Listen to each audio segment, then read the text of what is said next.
I appreciate your paper very much, but I would like to know a little more about the meaning of the memory of God, because it seems that memory of God includes awareness of sin and the need for repentance. And these are things that don't even come up in McLuhan's discussion. So are we actually talking about the same thing with memory of God and the kind of memory that McLuhan discusses? Could you please remind to the plenary your name and your profession? David Bradshaw from the University of Kentucky. Right.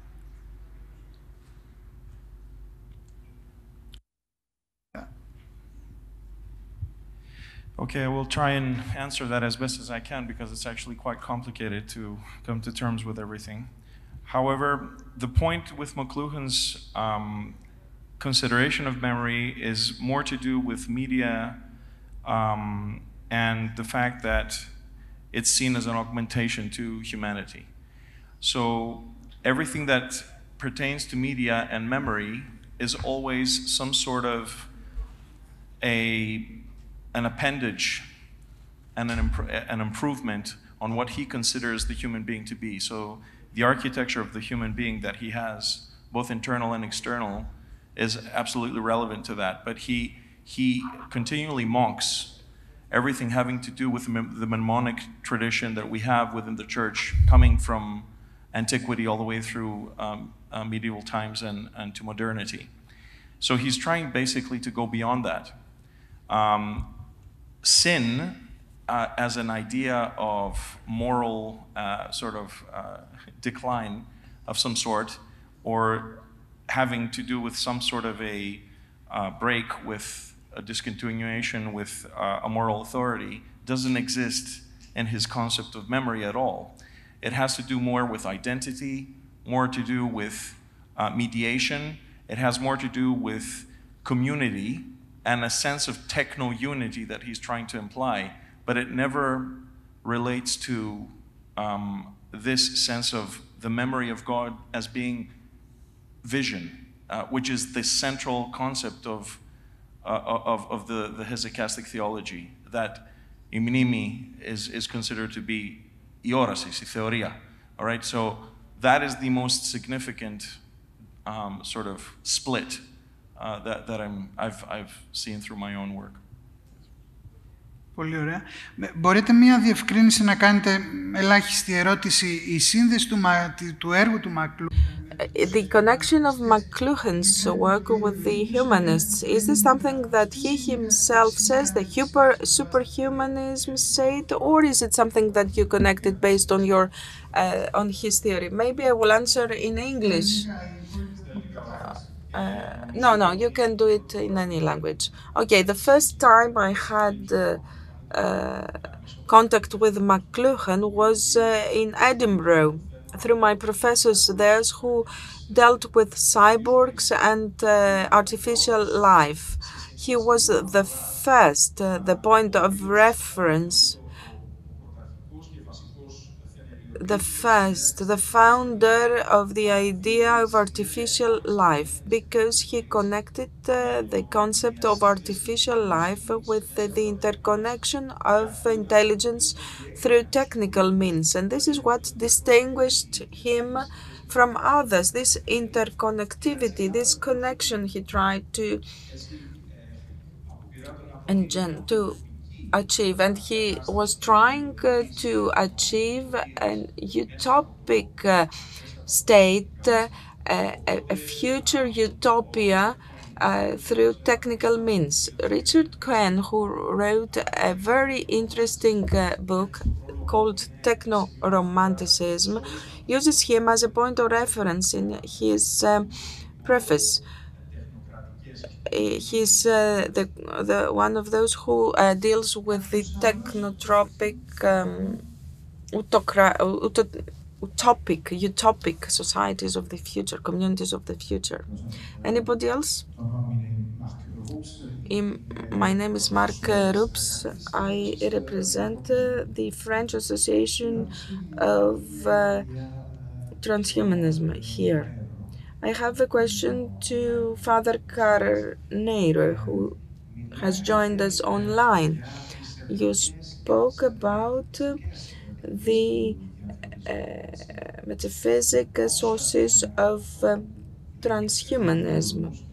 But from what I've seen around me in the world of transhumanists, most people say they are materialists. They don't try to have a reference to metaphysics.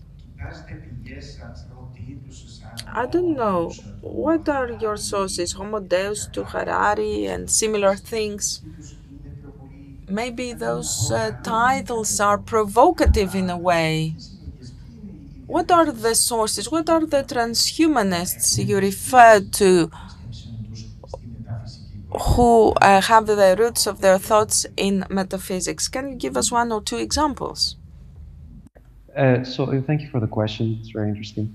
Yeah, I understand the problem, but so my concern is more with the historical and metaphysical conditions, possibility of such a thing as transhumanism in Western civilization. So I'm not so much concerned with the empirical or practical technological means of transhumanism. Transhumanists, how do they really pretend to overcome the human condition? But I see the inception of this possibility precisely in the Renaissance. First, through the humanization of the conception of the church in papal Christianity, and then through this influx of esotericism, Neoplatonism, Hermeticism, Jewish Kabbalah in the Renaissance, which first created this idea that it is possible for man to become immortal, for instance, to be deified through technical means. And this would have a very long history, a very long sequence of events that, in my opinion, led to the possibility of such a thing as transhumanism. And let's not forget that, for instance, one very important transhumanist was Teilhard de Chardin, the famous Catholic theologian. But then how exactly this historical sequence proceeds, this is a different matter.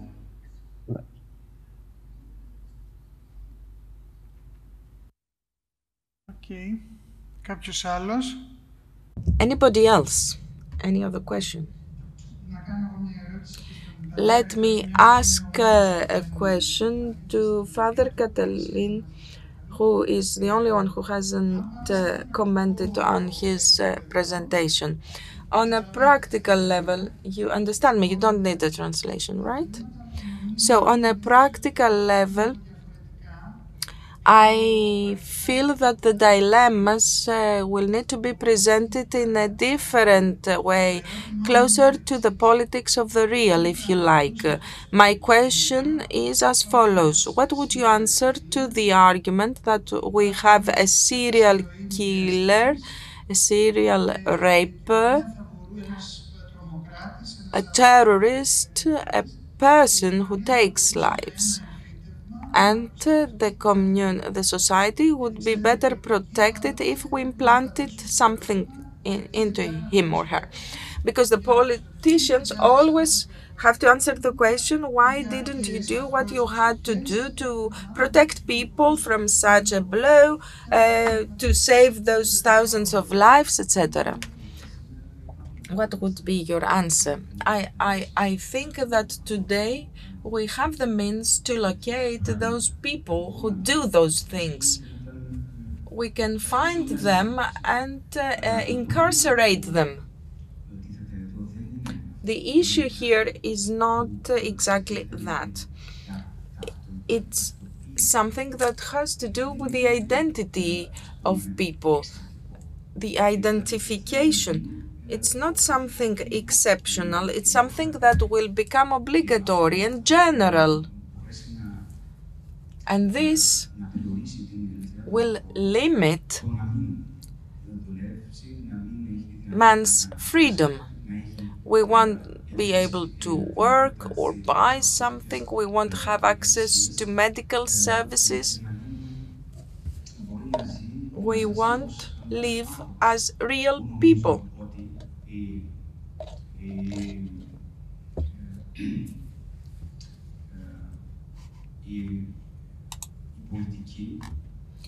I believe that the politicians who want to find a solution for those people